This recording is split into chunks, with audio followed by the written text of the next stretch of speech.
Bye.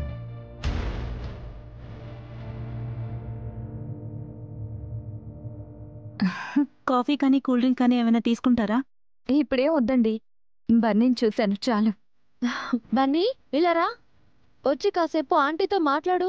అయ్యో ఆడుకోనివ్వండి. Excuse me. Hello. లేదు సార్, సైన్ పెట్టనన్నారు. ఇంకెవరినైనా ట్రై చేయాలి. నా ప్రయత్నం నేను చేస్తానండి. ఆ తర్వాత అంతా ఆ దేవుడి దయ.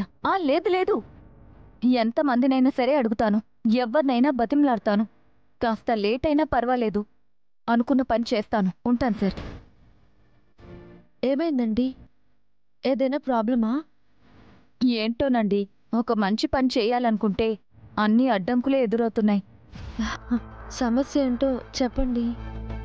మా బాబు జ్ఞాపకార్థంగా ఒక చిల్డ్రన్స్ ఆర్ఫనేజ్ హోమ్ పెట్టి 100 మంది పిల్లలకి షెల్టరు, ఫుడ్ ఇచ్చి సర్వీస్ చేద్దాం అనుకుంటున్నాను. చాలా మంచి విషయం అండి. అనాథ పిల్లలకి ఎంతగానో ఉపయోగపడుతుంది. నా బాబు లేని లోటు ఆ పిల్లల్లో చూసుకోవాలనుకుంటున్నాను. కానీ ఏమైందండి? పర్మిషన్స్ కోసం అడుగుతుంటే ష్యూరిటీ సంతకం కావాలంటున్నారు. ఎవరిని సంతకం పెట్టమన్నా ఏదో కారణం చెప్పి తప్పించుకుంటున్నారు. షూరిటీ సంతకమే కదండి, దానివల్ల సమస్య ఏముంటుంది? ఎవరి భయాలు వాళ్లకుంటాయి కదండి. నేనెవర్నీ డబ్బు సాయం అడగట్లేదు, సంతకం మాత్రమే అడుగుతున్నాను. నా బాబు ఎలాగో లేడు, వాణ్ణి బాగా చదివించాలనుకున్నాను. ఆ ఆశ అనాథ పిల్లలతోనైనా తీరుతుందనుకుంటే అన్నీ అడ్డంకులే. ఎవరో ఒకరు సంతకం చేసి పుణ్యం కట్టుకోకపోతారా అని తిరుగుతున్నాను. ఎవరైనా సంతకం పెడితే 100 మంది అనాథ పిల్లలకి మంచి జీవితాన్ని ఇచ్చిన వారవుతారు. అంత మంచి మనసు ఎవరికుందో ఏంటో. నేను సంతకం పెడతానండి. నీ సంతకమే నాకు కావాలి. అయ్యో పర్వాలేదు వసు గారు, ఇంకెవరితోనైనా సంతకం పెట్టించుకుంటాను. వేరే ఎవరో ఎందుకండి? అనాథ పిల్లల కోసం అంటున్నారు కదా, నేనే సైన్ చేస్తాను. మీకేం ఇబ్బంది లేదు కదా? అంటే మీ వారి పర్మిషన్ తీసుకొని. అవసరం లేదండి. ఒకప్పుడు నేను కూడా అనాథనే. మీలాంటి మంచి మనుషుల వల్లే నాకు షెల్టర్ దొరికి బాగా చదువుకున్నాను. అవునా, గ్రేట్ అండి. మా వసు మంచి చేయడంలో ముందుంటుందండి. ఎక్కడ సైన్ చేయాలో చెప్పండి. థ్యాంక్ యూ వసు గారు. రండి కూర్చుందాం.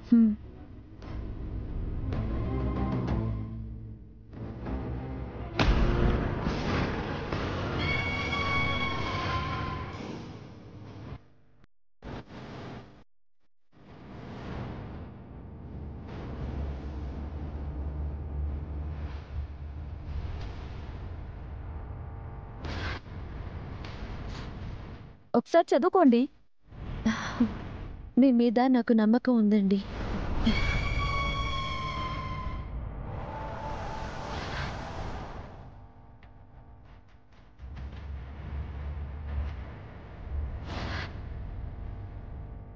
ఇప్పుడు ఆస్తి డాక్యుమెంట్ దీనికి కనబడకుండా బయటికి లాగి దాని మీద కూడా ఎలాగైనా సైన్ చేయించుకోవాలి. ఇంకొక సంతకం చేయాలండి, ఇక్కడ పెట్టండి. అలాగేనండి.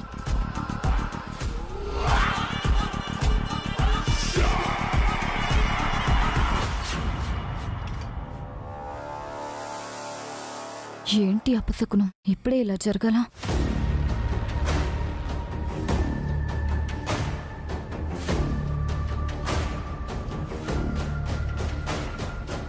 ఏంటండి, ఏమైనా ప్రాబ్లమా?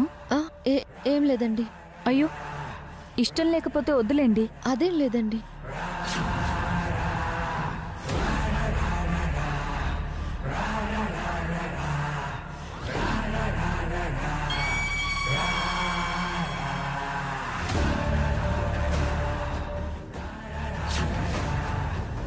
వచ్చిన పని సక్సెస్ఫుల్గా పూర్తయింది. వెంటనే ఈ పేపర్స్ లాయర్ గారికిచ్చి బన్నీని, ఆస్తిని నా హ్యాండ్ ఓవర్ చేసుకోవాలి. ఇంకా ఎక్కడ సంతకం పెట్టాలి? లేదండి, ఇంతే చాలు. ఇక నేను బయలుదేరుతాను. అయ్యో, ఏం తీసుకోకుండా వెళ్తారేంటండి? కనీసం కాఫీ అయినా తీసుకోండి. 2 నిమిషాల్లో తెచ్చేస్తాను. ఇంకొకసారి ఎప్పుడైనా వస్తానండి. ప్లీజ్ కాఫీ తాగి వెళ్ళండి, మాకు తృప్తిగా ఉంటుంది. ఓకే, మీ ప్రేమని కాదని లేకపోతున్నాను. మీరు సంతకం పెట్టి నాకు చాలా హెల్ప్ చేశారు వసు గారు. కాఫీ తీసుకురండి, తాగే వెళ్తాను. అలాగే. కూర్చోండి.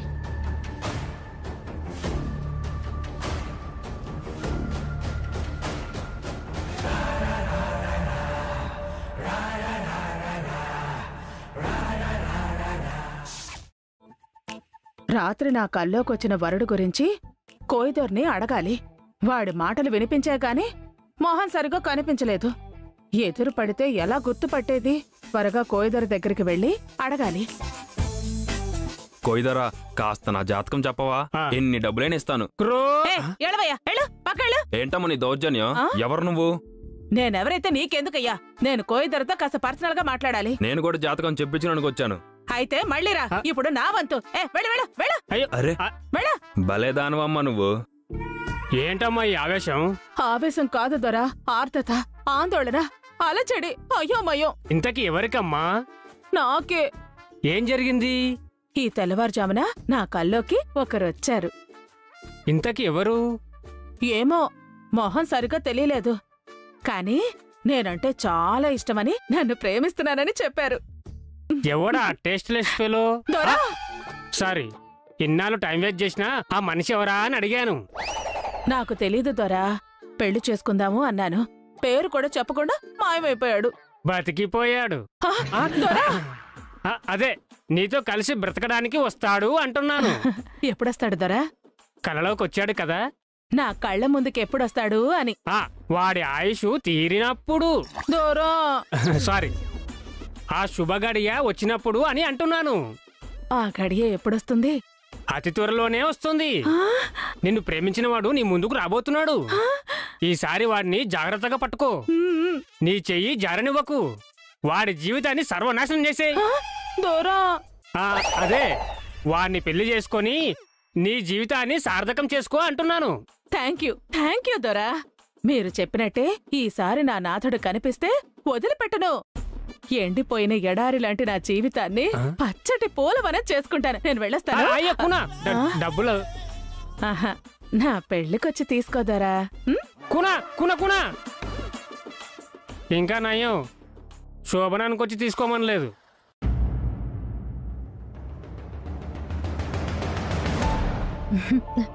థ్యాంక్ యూ అండి.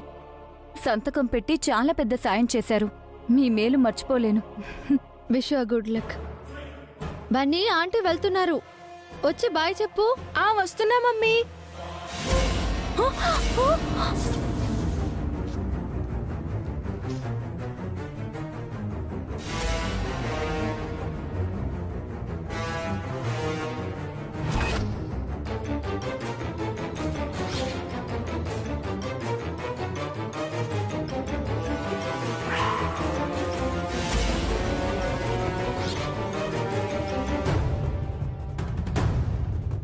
సారీ అండి.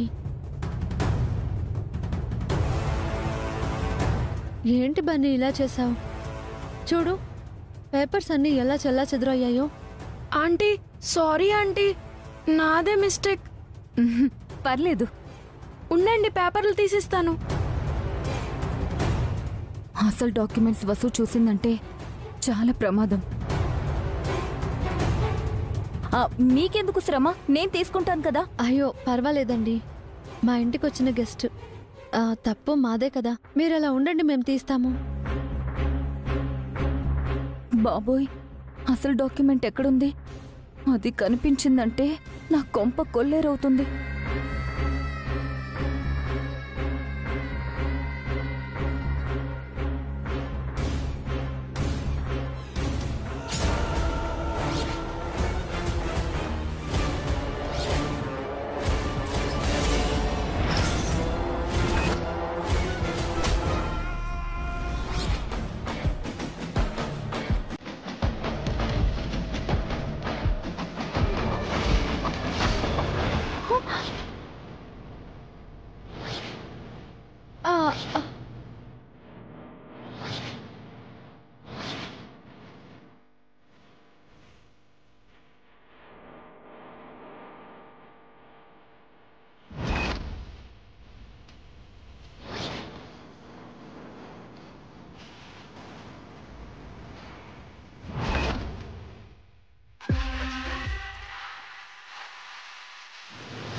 సారీ ఆంటీ, నేను కావాలని చేయలేదు. వాటర్లో తడిచి చిరిగిపోయింది. కాస్త చూసుకోవాలి కదా బన్నీ. పాపం ఆంటీ డాక్యుమెంట్స్ అన్నీ వేస్ట్ అయిపోయాయి. ఛ, ఎంత పనిచేసావురా బన్నీ. ఆ పేపర్ ఈరోజు లాయర్ గారికి ఇచ్చుంటే రేపీ పాటికల్లా నువ్వు నా ఇంట్లో ఉండేవాడివి. ఆస్తి మొత్తం నాదయ్యేది. సారీ శ్యామల గారు, ఆ పొరపాటున బన్నీ ఇలా చేశాడు. పర్వాలేదు వాసు గారు, చిన్నపిల్లాడు కదా, ఏదో పొరపాటున జరిగింది. No problem. అనవసరంగా మీ కష్టమంతా వృధా అయింది. వేరే పేపర్స్ ఉంటే ఇవ్వండి, ఇప్పుడే సైన్ చేసేస్తాను. ఇలా జరుగుతుందని తెలియక ఒక్క సెట్ డాక్యుమెంట్సే తీసుకొచ్చాను. వేరేవేమీ లేవండి, ఇవి మాత్రమే ఉన్నాయి. అయ్యో, మళ్ళీ మీకు శ్రమ కల్పించాము. ఇంకొక సెట్ రెడీ చేసి తీసుకురండి, సైన్ చేస్తాను.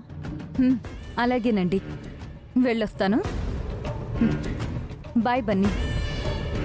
Really sorry aunty, very sorry. అయ్యో, పర్వాలేదని చెప్పాను కదా బన్నీ, వదిలేసే. నో ప్రాబ్లం, నేను మళ్ళీ వస్తాను. Bye aunty.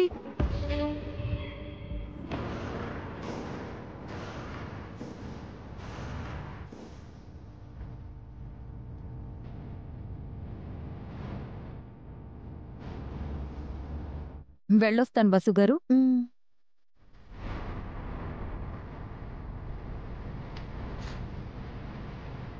అనవసరంగా ఆంటీకి ఎక్స్ట్రా పని పెట్టావు. పాపం, తను మళ్ళీ రావాలి. ఇందుకే నేను ఇంట్లో ఆడను అని చెప్పాను. ఆ నందిని ఈ బన్నీ కలిసి ఆవిడ పేపర్స్ అన్ని పాడు చేశారు. పాడు చేయడం తప్ప వీళ్ళకి వేరే పనే వచ్చి శివాని, అన్ని నాశనం చేయడమే వీళ్ళ పని. ఇప్పుడేం నష్టమైంది దమయంతి? ఎందుకు నిందలు వేస్తున్నావు? ఈ బన్నీగాడు ఆవిడ పేపర్స్ పాడు చేశాడు కదా. పాడాట్లు ఇంట్లో ఆడకపోతే ఏంటి?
మేడం వెళ్ళి చాలాసేపు అవుతుంది, ఇంకా రాలేదేంటి?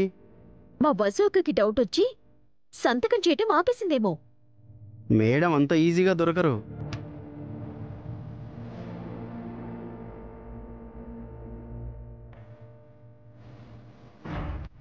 ఏమైంది మ్యామ్? బసోకతో సైన్ పెట్టించారా? ఏం ప్రాబ్లం రాలేదు కదా? పేపర్ సేవ్ మేడం, ఏదైనా సమస్య వచ్చిందా? మ్యామ్ వెళ్ళాక ఏ సమస్య ఉండదు, ఎందుకంటే ప్లాన్ నాది. పక్కాగా ప్లాన్ చేసి చెప్పాను. నా ప్లాన్ కి తిరుగే ఉండదు కదా మ్యామ్? Shut up.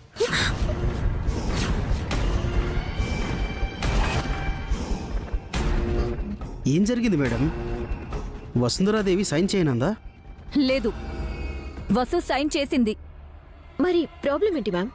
లాస్ట్ మినిట్లో ఆ బన్నీగాడంతా స్పాయిల్ చేసేశాడు. సంతకాలైన డాక్యుమెంట్స్ ని సర్వనాశనం చేశాడు. ఆ పిల్లాడు తెలిసి చేశాడా, తెలియక చేశాడా మేడం? ఎలా చేసినా మన ప్లాన్ వేస్ట్ అయిపోయింది.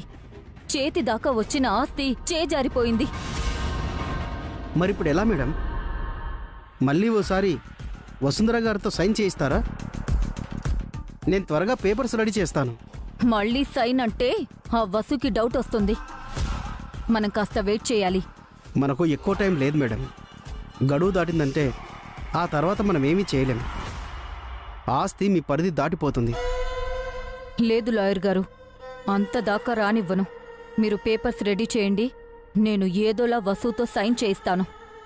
సరే మేడం, పేపర్స్ రెడీ చేసి కాల్ చేస్తాను. ఉంటాను మేడం.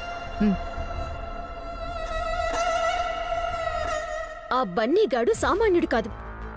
వాడు చూడ్డానికే పిల్లాడు కానీ వాడిది పెద్ద బ్రెయిన్. పెద్దవాళ్ళలా ఆలోచిస్తాడు. అంటే వాడు మన ప్లాన్ తెలిసే కావాలనే చేసుంటాడా? మన ప్లాన్ తెలిసుండకపోవచ్చు కానీ వాడు ఎన్నోసార్లు వసు అక్క అభిబావులకు హెల్ప్ చేశాడు మ్యామ్. వాడి వల్లే నా ప్లాన్స్ కూడా చాలాసార్లు ఫెయిల్ అయ్యాయి. అంటే అభి వసూలతో పాటు బన్నీగారితో కూడా జాగ్రత్తగా ఉండాలన్నమాట. అవును మేడం, అభిబావ వసు అక్కలు ఎంత డేంజరో బన్నీగాడు కూడా అంతే ప్రమాదం. ఒక్కసారి ఆస్తి నా చేతికి రాని అందరికీ నేను ప్రమాదాన్నవుతాను.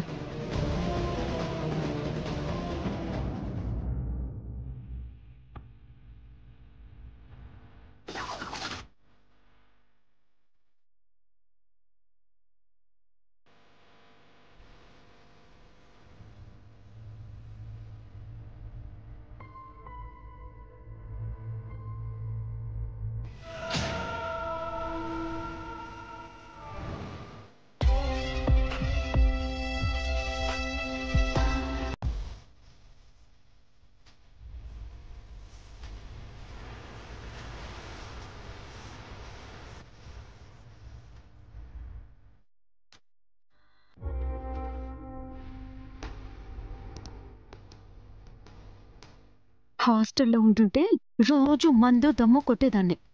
ఇంటికొచ్చిన తర్వాత జైల్లో ఉన్నట్టుంది.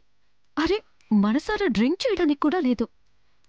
ఇలా దొంగచాటుగా దమ్ము కొట్టాల్సొస్తుంది.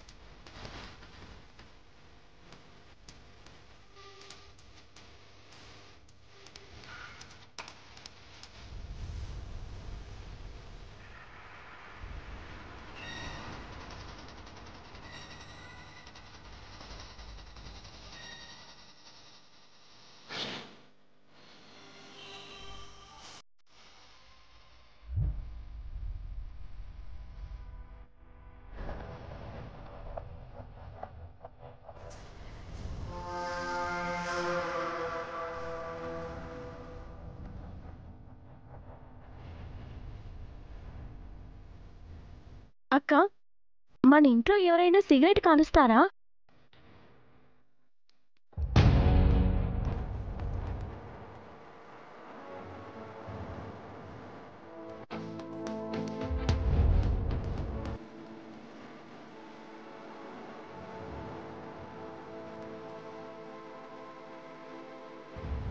శివాని సిగరెట్ తాగుతుందా అక్క?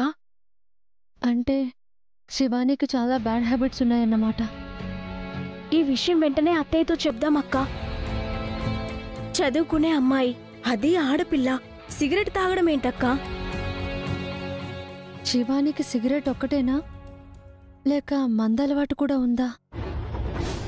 ఈ ఏజ్లోని సిగరెట్ తాగుతుందంటే తనకు డ్రింక్ అలవాటు కూడా ఉండే ఉంటుంది. బాయ్ ఫ్రెండ్స్ కూడా ఉన్నారేమో. ఇలాంటి అమ్మాయిని అఖిల్ బావకిచ్చి పెళ్ళేలా చేస్తారక్క? ఆ హారికలా శివాని కూడా బావ జీవితాన్ని నాశనం చేస్తుందక్క. ఇప్పుడే అత్తయ్య దగ్గరికి వెళ్ళి చెప్పేస్తా. వద్దు నందిని, శివాని ఎలాంటిదో అత్తయ్యకి చెప్పడానికి మన దగ్గర సాక్ష్యాలు లేవు. శివాని సిగరెట్ తాగిందని మనం చెబితే తను బుకాయించొచ్చు. మనం కోపంతో చెప్తున్నామని అత్తయ్య అనుకోవచ్చు. మనం కల్లారా చూసాం కదక్కా. కానీ అత్తయ్య చూడలేదు కదా. శివానిని ఆధారాలతో సహా పట్టించాలి, అప్పుడే అత్తయ్య నమ్ముతుంది. శివాని అత్తయ్య ముందు మంచిదానిలా నటిస్తుందక్కా అని మనం ప్రూవ్ చేయాలి. ఆ అవకాశం వచ్చే వరకు మనం వెయిట్ చేయాలి. తప్పులు చేసేవారు ఎప్పుడో ఒక్కసారి దొరుకుతారు. పద వెళ్దాం.